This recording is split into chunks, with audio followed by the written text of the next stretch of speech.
जय शिवराय।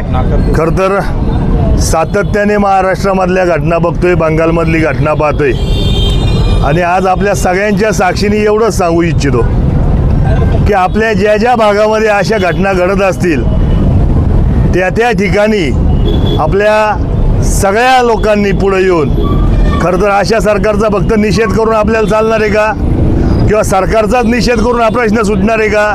तर मला वाटतं प्रवृत्ती ठेचायची ती वेळ आलेली आहे आणि मी या जुन्नर तालुक्यातल्या तमाम महिलांना, माझ्या माता भगिनींना सांगू इच्छितो की जर अशी घटना कुठं घडत असेल तर तुम्ही आवर्जून आम्हाशी संपर्क साधा।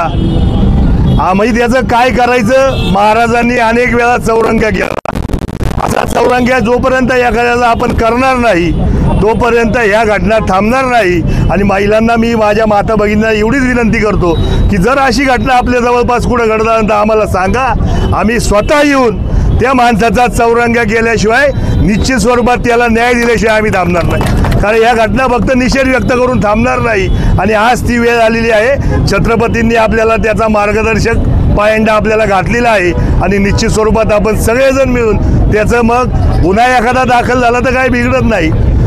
हिंदू हृदय सम्राट बाळासाहेब ठाकरेंनी आपल्याला सांगितलंच आहे की जर न्याय मागून मिळत नसेल तर तो तोंडात वाजून मिळवावा लागेल आणि मला वाटतं आपण त्याचं तंतोतंत पालन करण्याचा प्रकार आपण इथून पुढं या सगळ्या समाजाला दाखवून देऊ आणि निश्चित स्वरूपात या घटनांना पायबंद घालायचं काम सरकार करू शकत नाही, त्यांच्याकडे ती मानसिकताच नाही। उलटे ज्या लोकांनी आंदोलन केलं त्यांच्यावर यांनी गुन्हे दाखल केलेत। अशा पद्धतीचे हे कार्यक्रम सरकार करते, या सरकारचा जाहीररित्या निषेध करतो।